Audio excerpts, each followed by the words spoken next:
सच्चिदानन्दरूपाय विश्वोपत्यादिहेतवे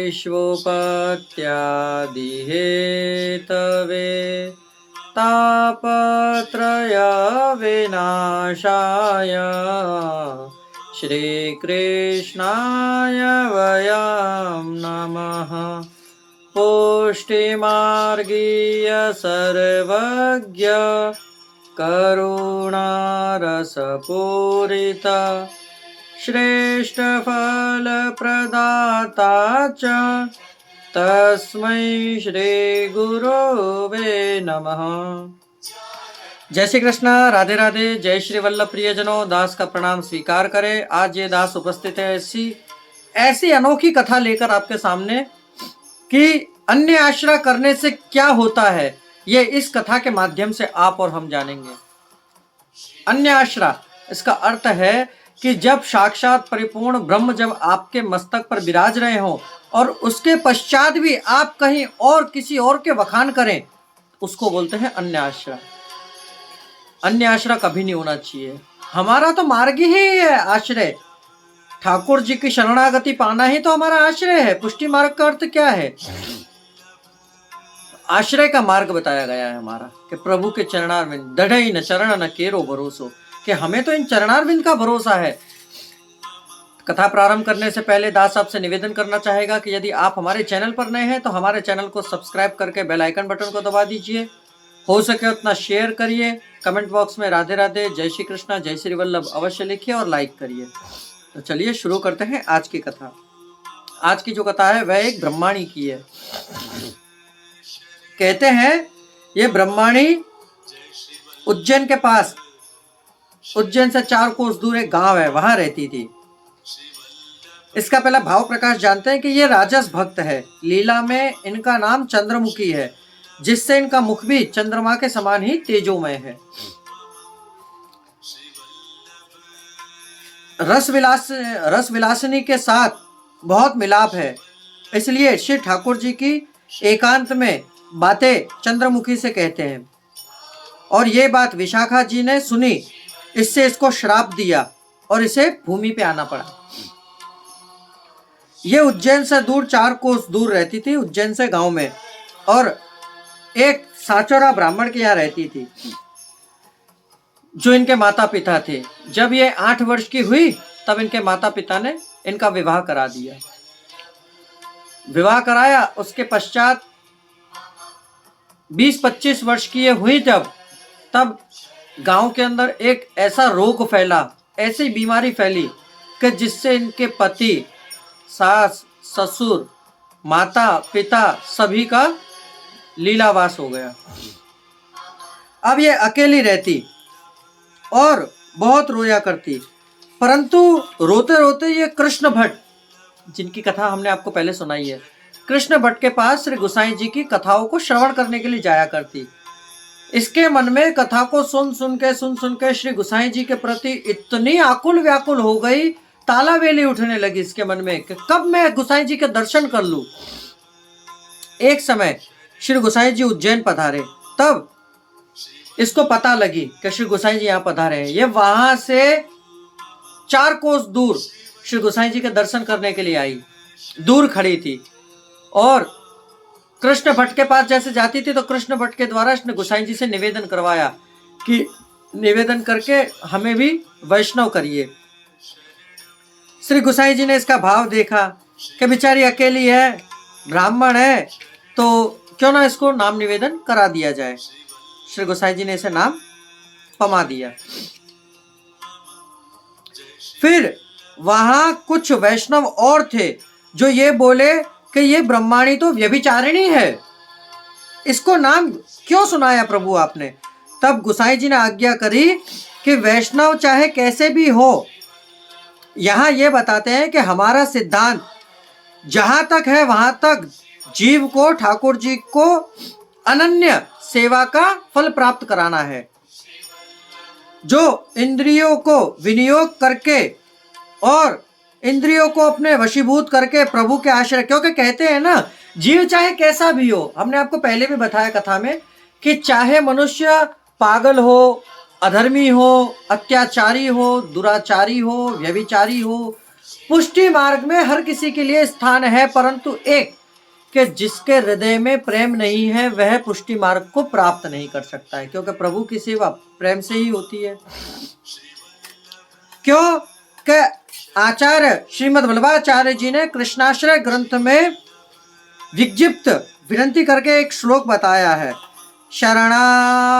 शरणस्थ समुद्वारम कृष्ण विज्ञापहम ययाम, अर्थात कि पुष्टि मार्ग में भगवान की कृपा ही मुख्य है, जीव की योग्यता का विचार नहीं है, वह चाहे कैसा भी हो, अयोग्य ही क्यों ना हो, परंतु उसे प्रभु की नाम निवेदन कराना और पुष्टि मार्ग में लेना ही आप श्री का उद्देश्य था। अब इसने कृष्ण भट्ट के द्वारा श्री गोसाई जी से विनंती करवाई कि प्रभु मुझे समर्पण करना है। श्री कृष्ण भट्ट ने श्री गोसाई जी से विनंती करी कि प्रभु इस बाई का आपको समर्पण करने का भाव है। जब तक गोसाई जी उज्जैन में विराजे तब तक ये गोसाई जी की प्रचारगी करती। प्रचारगी का अर्थ होता है खवासी करना, कि वस्त्र खासा कर देना, तैयारी साज देना, संध्या का साज लगा देना, ये सब कार्य ये सब बिल्कुल सुयोग्यता से करती।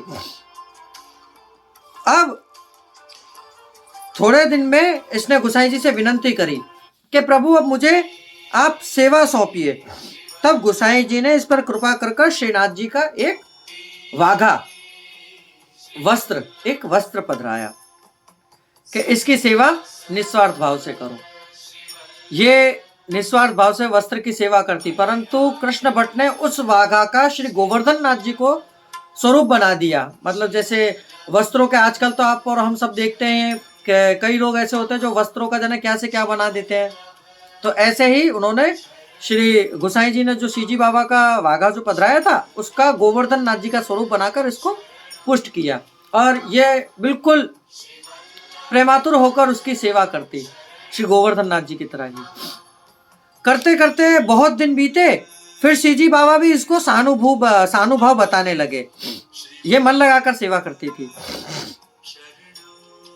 ऐसा सहानुभव बताते कि जो चीज चाहिए होती प्रभु को वह इससे मांग कर आरोपते। साथ साथ कृष्ण भट्ट के जो ठाकुर जी थे वह भी इसको सहानुभव जताते। उन्हें भी कुछ चाहिए होता तो ये अपने घर से सामग्री सिद्ध करके 4 कोस दूर कृष्ण भट्ट के यहाँ पर देकर आती। ऐसी परम भगवदीय वैष्णव थी। पर एक निहाल चंद भाई है, उन्होंने इसे सावधान करने को कहा। श्री गोसाई जी तो कृपा के भंडार है, आप श्री तो कृपा करते ही जाते हैं हर किसी पर। जुस देख, गोसाई जी की ऐसी कृपा है कि उनको करुणा सागर, कृपा सागर कहा गया है, क्योंकि आपकी कृपा हर किसी के ऊपर होती रहती है। निहाल चंद कहते हैं कृष्ण भट्ट से कि ये है तो छोटी चीज ये औरत, परंतु इसको मिली बहुत बड़ी चीज है, परंतु ये सावधानी से जो सेवा करे तो हम माने। ये बात का पता कब लगा, जब एक बार इसके वहां पर एक शाक्त आया। शाक्त यानी कि आज के समय पर जिन्हें आप और हम बोले इंजीनियर। अब वह आया तो उसने आने के साथ, प्रियजनों कथा बहुत बड़ी है, हम आपको सूक्ष्म में बता रहे हैं। वह इंजीनियर ने आने के साथ इनसे कही कि हमें आपके घर के पीछे का हिस्सा नापना है। इन्होंने उसे अंदर भेज दिया। उन्होंने बोला कि आप ये क्या कर रही हैं? तब इन्होंने कहा कि हम अपने ठाकुर जी के लिए चोखा यानी कि चावल बीन रही थी, सुंदर सुंदर चावल। क्योंकि पुष्टि मार्ग में बताया गया प्रभु उत्तम वस्तु के भोक्ता रहे, प्रभु को उत्तम वस्तु अति प्रिय है। ये प्रभु के लिए चावल को साफ कर रही थी। उस इंजीनियर ने आकर, जिसे शाक्त कहते हैं, आकर इससे कही कि किसके लिए ये कर रहे थे? उन्होंने कहा मैं अपने ठाकुर जी के लिए कर रहे हो, तो मुझे उस ठाकुर जी के दर्शन कराएगी? इन्होंने राजभोग के समय पर उनको ठाकुर जी को दर्शन कराए, और दर्शन कराने के बाद उस शाक्त ने कही कि तुम्हारे घर का हिस्सा भी इसमें सरकार के उसमें कटने में आ रहा है, तो मैं इसे तुम पर दया करके छोड़ रहा हूं। इसने कही आपका बहुत बहुत उपकार है, और शाक्त को अपने ठाकुर जी का दर्शन कराए। किसी भी अन्य जीव को जो अन्य आश्रित हो उन्हें अपने प्रभु के दर्शन कभी ना कराए। पुष्टि मार्ग जीव को ही अपने प्रभु के दर्शन कराए, क्योंकि अधिकार उन्हीं को है और अन्यत्र किसी को नहीं है। अब इस बाई की वाचक वाणी अन्याश्रय हुआ, जिससे अन्य मार्ग का एहसान इसने अपने ऊपर अन्य मार्ग का एहसान ले लिया। अब वहां से सीजी बाबा जो गोवर्धन रूप में विराजमान थे वे वहां से लुप्त हो गए और कृष्ण भट्ट को स्वप्न में दर्शन देकर कहा कि कृष्ण भट्ट, मैं तो श्री गोसाई जी के पास जा रहा हूं, इसने अन्य आश्रय कर लिया है, अब मैं इसके पास एक पल भी नहीं रुकूंगा। कृष्ण भट्ट भी चिंता में आ गए। ऐसे ही सीजी बाबा ने रात्रि में निहाल चंद को भी दर्शन देकर कहा कि निहाल चंद, मैं यहां से जा रहा हूं, इसने अन्य आश्रय किया है।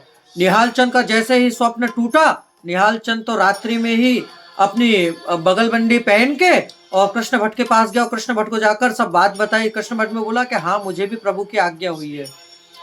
तो इस कथा से क्या सीख मिलती है कि जब तक प्रभु हमारे पास विराज रहे हैं तब तक हमारा तन मन धन सब कुछ प्रभु के चरणों में ही अर्पण होना चाहिए, अन्य आश्रय नहीं होना चाहिए। अन्य आश्रय अगर तुम्हारा जहां प्रकट हो गया वहीं प्रभु लुप्त हो जाते हैं, क्योंकि प्रभु तो उत्तम वस्तु के भोक्ता के साथ साथ प्रेम के वशीभूत हैं।